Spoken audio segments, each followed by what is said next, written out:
Welcome back to Dark Nights. My throat is kinda sore. Took some cough medicine, hopefully I feel better. Anyhow, we left off with us showing back up at our house and Okuya being there. Let's get into it. I wasn't feeling well, but don't worry, I'm okay now. Why didn't you call me? I could have brought something to make you feel better. Okuya tilts her head and looks at me from different angles. I do not like to admit it, but my secrets have become so overwhelming that I've avoided talking to Okuya completely. There is one detail, however, I cannot hold back from one of my best friends. To be honest, there's someone I'm interested in. Okuya looks at me with sparkling eyes, excited to hear all the details. Do you like him as in like him or like him? I don't know, but I've been feeling happier around him lately. It finally happened, you're in love.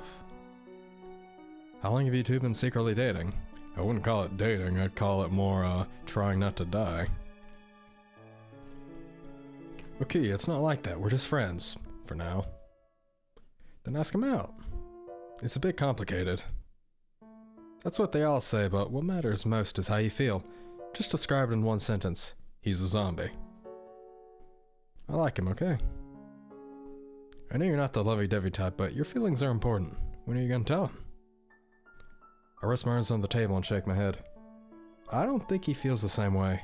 Wanting more from our friendship would be selfish, so it's best we just keep things as they are. Besides, he already has enough on his mind. I don't want to add more to his plate. It's just like you to put someone else's feelings above your own, Miyuko. Try to look at it from his point of view, though. What if he feels the same way but is also worried about burdening you? If neither of you ever say anything, this could turn into such a sad story. I don't know. You shouldn't regret telling the truth, even if that makes things more difficult. She grins and leans in to hug my arm. Her words get me thinking. Sometimes I'm able to bear the consequences of my actions, but I'd rather make the choice than regret missing the opportunity. In my current state, the best I can do is wait for the right time. By the way, can I stay here tonight? My brother's gone for a while and I don't want to be home all alone. So that's why you're really here, huh? I don't mind if you stay. Have you told him, though? Of course, we talk to each other all the time. Anyway, if your crush comes by, I'll get a chance to meet him. This will be even more fun than I hoped. Stop it, don't get your hopes up too high. You're getting all flustered. I mean, there is a chance, considering the title of this chapter is called Escape. We chit-chat late into the night. Finally, I lead her to the guest room and head to bed myself. Even after lying in bed, however, I have a hard time falling asleep. It may be because of what Okuya said, but I can't get Junior out of my head. Some of his words flash through my mind. Is it that I need to finish this cure? What if someone was only living for the sake of being alive, unable to even enrich the lives of people around them? What is the purpose of an existence that only brings disaster? There's always a reason to live. You're quickly becoming a guilty pleasure of mine, Miss Miyuko. No matter what happens, you always return with a smile. I'm with you now, so there's no need to be scared. Have you been happier since we first met? I feel like your sadness is starting to fade. A knock from the window causing me to jump from my bed. Annoyed, I shoved the curtains aside. The last time someone visited like this, it was Chain, what? I found myself face to face with Blaze, who has already opened the window halfway. He gestures for me to stay quiet as he slides the glass open even further and lets himself in. What? I'm confused. Actually, you let Chain in one time, he's dead. In a different route, you let Corrado in.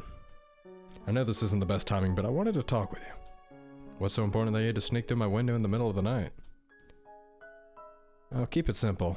You need to stay away from Jinru. Tell me something I don't know. Everyone in this village seems to have a vendetta against him. Haven't you figured it out by now? He's the cause of the living dead. There's no proof that he killed those people. I didn't say that, you know. After his awakening, the living dead went mad. His mere existence agitates and attracts them. It's because he carries traces of a substance they instinctively need to cure themselves and survive. Jace told me himself that he hardly knows anything about Junior anymore. In fact, I know a lot more about him than either of you do. Blaze glares at me, anger and disbelief burning in his eyes. Blaze, what are you planning to do with him? A faint hint of sadness crosses his face. I wait for an answer, but he turns away without responding. Jace told me you let Junior go before. Have you changed your mind? A soft sigh emanates from his body as he begins pacing around the room. His back is still turned to me when he finally speaks in a low voice. I'm giving you this piece of advice so you won't get hurt. You won't forgive me for what I'm planning to do anyway.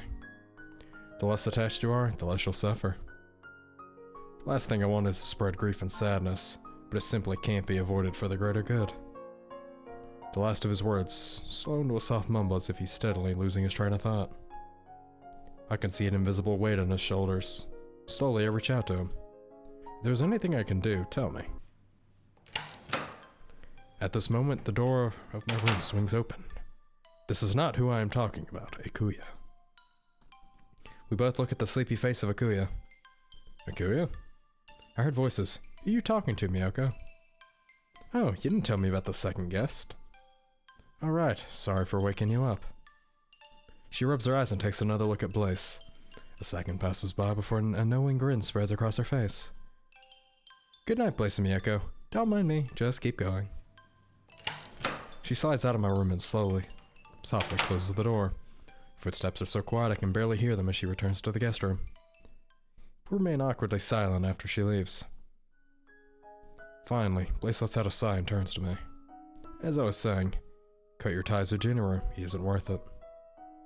His presence will only continue to cause more damage. That hasn't changed. Besides, he's a dead man to begin with. Memories of Junior flash to my mind as if to protest the very idea. I clench my fists as rage bubbles up within me. I cannot hold back any longer. Throw a punch. After you destroyed his family and his home, even after you tried to send him to hell, you showed him the village nothing but kindness.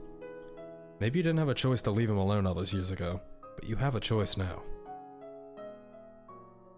Blaze closes his eyes as I speak. He does not say a word in response to my outburst. If you have nothing more to say, go home. He thrusts his hands in his pocket and proceeds to leave. Before he closes the door, he speaks in a soft voice. Let me know when you have an actual solution for handling the living dead. Good night. Goodbye. The next day, Akuya and I walked to school together. Hey, why was it so quiet last night? I expected something more. I frown and focus on the road ahead. Nothing's going on, we just had a discussion. If it was anything else, I would have told you. Something seems to be on your mind. Tell me, Miyoko. Yeah, the guy I like is a zombie, and this guy is a supernatural guy who wants to kill him because he causes the living dead. Kind of. Being the caring friend she is, I decide I cannot leave her in the dark. The situation's a bit complicated, but I'll try to explain. Is this about Junior? You're good at guessing. We've been friends long enough for me to understand you without needing any words. You're worried about him, aren't you? I nod slowly and slide my hands into my pockets. If he's in a tough spot, keep giving him your support, no matter what other people think. The most important thing is to listen to what he wants. If he is happy, he'll put you at ease too, right? Yeah, but what if his decision is to sacrifice his own happiness? He should consider the consequences in the long run. Kuya tilts her head slightly and rubs her chin in thought. Will you be able to live with what he chooses? Don't forget yourself in the picture. I'll need to talk to him. Thank you, Akuya. Today I see Jace attending the class without Blaze. His brother is nowhere to be seen. Between classes, Jace politely steps away from the other students, looking to converse with him. Unlike his brother, he's quite popular, but he still seems to prefer being alone as much as possible. Yo, Miyoko, something up? I was wondering where your brother is. He's just not feeling well today. Do I need to pass on a message? He came to my place last night. I didn't think he'd get sick after that. Jace frowns and scratches the back of his head.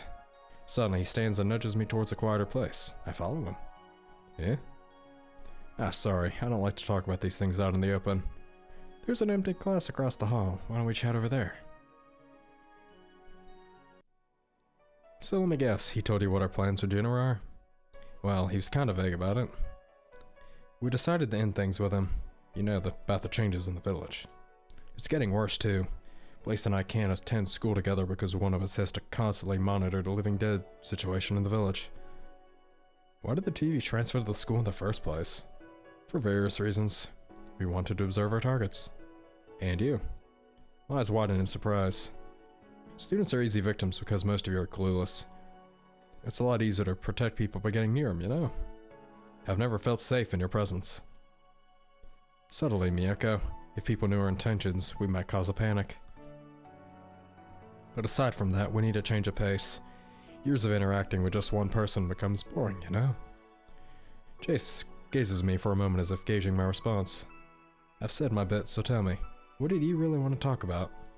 When you said you were gonna end things, you're not actually planning to kill him, right? For now, no. Blaze has trouble making up his mind lately. If the decision was in my hands, Juno would have been buried long ago. Ah, sorry. That might have been too much for you. My brother's the only one I have left. Juno may have been our friend, but things change. People change. I don't live in the past anymore, but Blaze is still suffering. This thing would all be over if he'd just make up his mind. Have you guys talked about it with Juno? Jace chuckles at my question and crosses his arms. Why do you think he's been avoiding us? Exactly. Not even forgiveness can erase the trauma of past events. I see. Yeah, sadly. The conversation with Jace leaves a tight feeling in my chest. I return to my classroom shortly after. I actually take notes in class. Concentrating on every word from the teacher keeps me from worrying. I don't know when the twins will take action, but there isn't much time left. I need to talk with him as fast as possible. Perhaps he already knows. Will he just accept his fate? I gaze up at the overcast sky. The weather seems to match my mood. It's not long before I make it to the mansion. The whole vibe of it has changed since I first saw it. Brighter, but somehow lonelier too. When I reach the entrance, I notice the door is left open. I let myself in. Hey Jew, hope you don't mind that I came by. Perhaps he didn't hear me. I should look for him. His room is the first place to come to mind.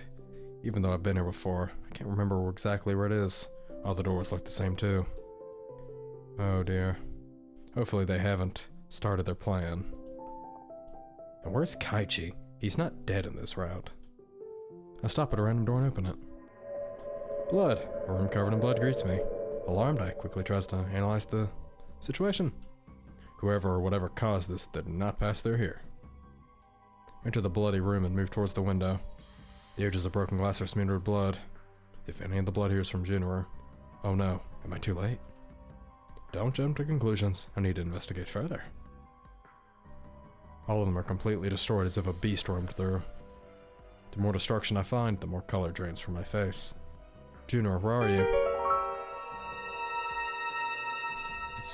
If its opening mechanism is as Juno described, then this must be. I carefully pick up the box and search for the button that opens it. To my surprise, a bottle is still inside. This is undoubtedly the Kenrichi's heirloom, their potion of immortality. My continued search eventually leads me to the library. I walk past the shelves, but cannot find who I'm looking for. As I head upstairs, I bump into Leoji. Hey, what brings you here? Oh no, are you actually going? Maybe she'll have to drink it to save her life. I'm looking for someone. Have you seen a tall guy with dark hair and golden eyes wearing a dark uniform? Nope, haven't been paying attention to the people passing by. Thanks anyway. Hey, just a heads up. The police have asked the school to close for at least a week, and the teachers will probably announce it soon. Might as well tell you first. Why? The new evidence the police found strongly suggests the murderer is one of the students, so they need to investigate the premises and carry out interrogations. What else do you know? Miyako, I know you care about the villagers as much as I do, but it's dangerous to involve yourself and suspicious. Your track record of violent outbursts at school doesn't exactly help. You know I never hurt an innocent person. While I know the kind of person you are, the police don't. Skipping class, nosing around fresh crime scenes, you need to be more careful. Leoji, I know it doesn't look right, and I know it's dangerous, but I can't stand by while people get hurt. I know. I'll tell you what, Miyako. If any more details about what happened here come to light, I'll let you know whatever I hear. Just don't do anything rash. My thoughts return to what Blaze told me yesterday. Is it possible Jace lied about them not pursuing Jinru? There's nothing here. I should head home before it gets too late. I enter the living room and stare at my couch. My body's tired and my mind is stressed, worrying over what could have happened to Jinru. No, I can't give up. My parents have published research about strange autopsy cases before. It's a long shot, but there might be something related to these recent deaths. I searched through my parents' home office with hope of finding anything remotely related to case studies. My heart stops at the word Kenriji written on the first page. Looking at the date, I realize this is a diary written by my great-great-grandfather more than a century ago. He writes that he worked with the Kenriji family, but due to a vaguely detailed incident, everyone working on the project was fired. My great-grandfather went undercover to gather information about the former employees who became angry and even violent towards them. Before he could finish his work, however, the family disappeared. Toward the back of the diary, my great-grandfather details his unnerving experiences with a group of scientists who continued their work after being forced to leave the Kenriji family project. Most of the information surrounding formulas and processing is so complex I struggle to understand, but it is impossible to miss mention of the living dead and the effects of their experiments. He also writes about the scientists struggling to find a key ingredient contingent to the success of creating artificial immortality. Every attempt to recreate the Kenriji family's potion only resulted in failure. The side effects on patients were dramatic, from deteriorated mental functions and violent behavior to vomiting, and in the worst cases, organ failure. Just to manage the chaos of the labs, the scientists had prepared substances that would pacify their human test subjects. Though these substances initially only put test subjects to sleep, my great-grandfather writes that the cure for the living dead was ultimately discovered. Though I cannot make out the technical details surrounding multiple formulas for the supposed cure, the mixture for sedating the living dead is surprisingly simple. I have many of the necessary ingredients at home. I should gather the missing ingredients when the stores open. The next day. It takes a few hours to set everything up and ensure that I'm recreating the recipe exactly as my great-grandfather wrote it. By the time I finish my first batch, the sun's been replaced by the moon. That went surprisingly well. Someone knocking at the door startles me. Come on, Miyako, it's Jace. Hurry up and open the door. Hey, that hurts. What's going on? The living dead are wreaking havoc out there. This is the nearest place I could hide without causing a panic. You're using my home as a hiding place? Don't drag me into it. Don't worry. I shook the zombies off a few streets back. Yeah, but we're cursed. They follow us. Don't worry. You have me here. Am I supposed to feel safe with someone who just ran away? I didn't run away because I couldn't handle them. Blaze just told me not to kill him. Speaking of Blaze, where is he? He's out there trying to deal with them in his own way. I was acting as bait to buy him time. Alright, I found a way to help you subdue the living dead. He flops down on the couch and smiles at me curiously. Yeah, tell me about it. It's a bit of a long story. I found out my great-grandfather was involved in research focused on the living dead. I recreated a sedative they used. There's more to it as well. My great-grandfather had all these complex notes about how to make a cure he claims worked to eradicate the living dead. Must have been real effective given the crowd of them outside. You really think some old sedative might work? Well, we won't know unless we try. Jace tilts his head slightly and takes a deep breath. We have nothing to lose, I guess. Let's give it a shot. Good, let's go. Yeah? You told me there's a large group after you. Isn't this the best time? Where are they? Wait, you're going too fast. Slow down a little. I just heard something from over there. Hurry it up, Miyako. Jace runs towards the noise until we catch sight of a lone soul walking in the middle of the streets. He holds a hand out for my bottle. Give me that. As he tears the bandages off, his fingers distort and morph into a metal claw-like weapon. He opens my potion and pours some of it on his claws. His target doesn't even see him before he pierces through the back with his fingers. Everything about Jace's movements are casual as he retracts his weapon and leaves the body to crumple to the ground. It seems like your potion is working. Great. You look pale. Not a pretty sight, is it? That was kind of scary, yeah. He chuckles at my comment while he drags the body off the street and props it against the wall. I follow after him to take a closer look at our handiwork. Can't say when he'll regain consciousness. I think he should be fine. Jace, that wound. Heh, I was a bit aggressive, but that wound will heal in no time. Anyway, there are a whole lot more of these guys. Tell me you have more of this stuff. This was a proof version. I don't think testing once is enough to. Go make more. When did I start taking orders from you? Would you rather slaughter people or get slaughtered? This area isn't safe yet. I need to go back to my brother, let him know about this. Will you make more of this stuff for us if I say please? Alright. Your house isn't far. You can make it there yourself, right?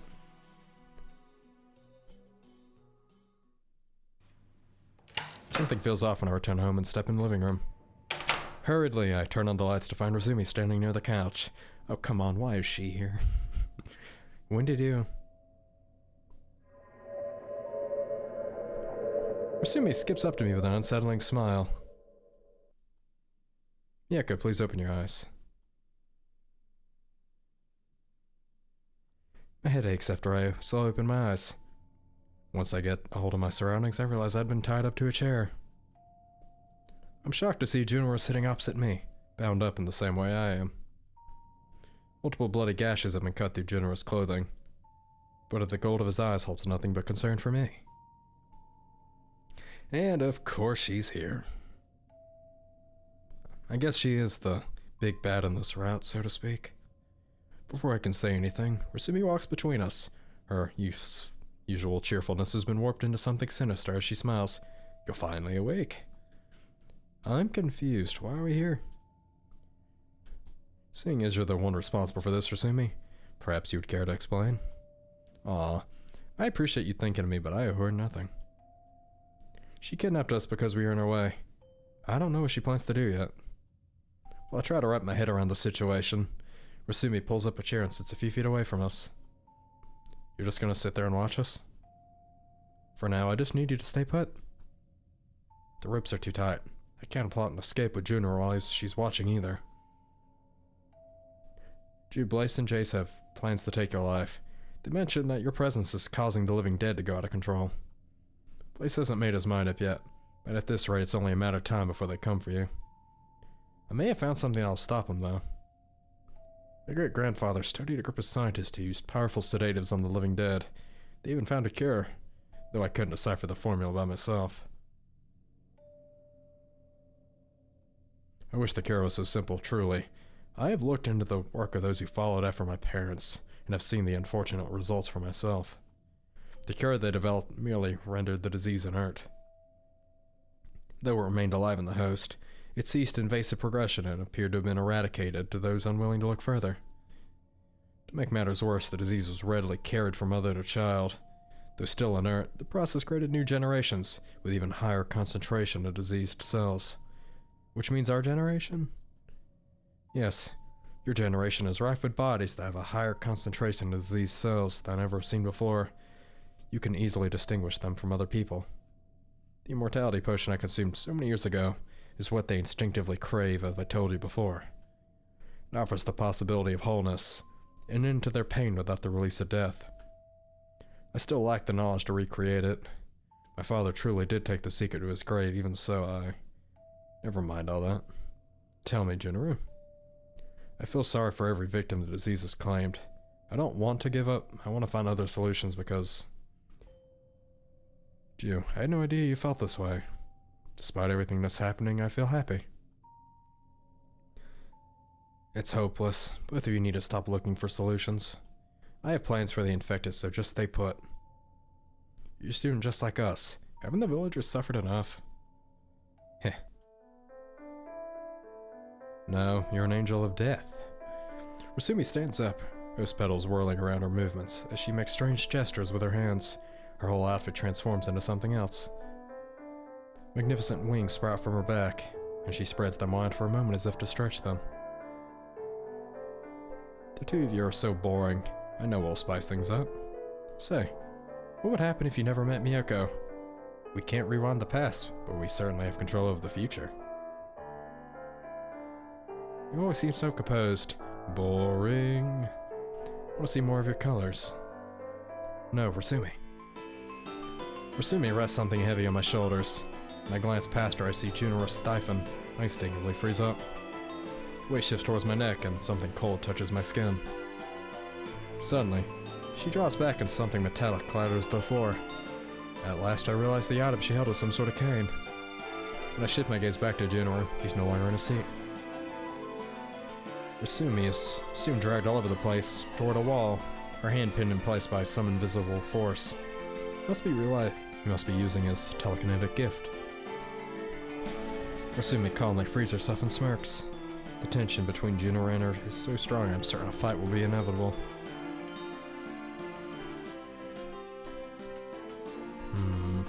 What should I do?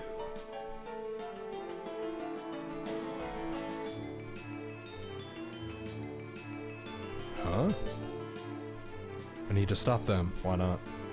Junora, don't listen to her. We should just focus on escaping. Junora pulls me free as Rasumi blasts a strange glowing substance towards us. It manages to shove us both out of the way, but it still grazes my leg. A terrible burning sensation follows the impact. I shove a fist into my mouth to stop myself from screaming as the leg gives out from under me. Junora scoots me up in his arms in an instant and rushes towards the exit. His telekinesis bursts the door open before he can even reach it. I cling to Junora's chest as he runs through the night. I had no idea where we were headed as my mind is distracted from the events. Despite how fast he moves, I hear no heartbeat. With a blush, I realize this is the first time I've been close enough to notice. I don't know how much time has passed. We seem to reach the mansion very quickly. Junora brings me to his room and carefully sets me down on the bed. He gently cradles the back of my leg with one hand while he looks over my wound. From what I can see, Rasumi's blow inflicted more pain than harm. The epidermis here is red and irritated, but I don't see any blisters. Thank goodness it only seems to be a first-degree burn. It still kinda hurts. It should heal relatively quickly. Let me apply some salve for you. Miyoko, I deeply apologize for what you've gone through. You're the one that had me worried sick. I found the main entrance open, one room spattered with blood and even more areas broken to pieces. And then you carried me all the way here despite being injured yourself. Junora stays quiet while I rant at him. Back there, you could have escaped by yourself. You know that Rasumi's trying to provoke you. If I just kept my mouth shut, maybe she would have left us alone. Forgive me, Miyoko. I already told you. Before I realize it, he lips are in mine. He holds me in by the waist in case I lose balance. I'm not going to mention this, but you guys can read. Once he draws back, the tender pressure of his kiss lingers. Junora draws a handkerchief from his pocket and starts wiping my lips. What are you doing? Please excuse my indulgence. That sounds very, very wrong. I gently grasp his hand and look straight into his eyes. Please don't think badly of yourself. I enjoyed it. I also think we might be more than friends. He stares at me, blushing. I give his hand a soft squeeze before letting go. I shall let you rest. Is there anything you need? And we will end things off here because, why not? It's a nice moment, and I'm pretty sure this is the romantic ending we're going on, so it's gonna be a good ending, I guess. Hope you've enjoyed today's video. If you did, don't forget the like button, comment, subscribe, and I will see you in the next one. As always, goodbye.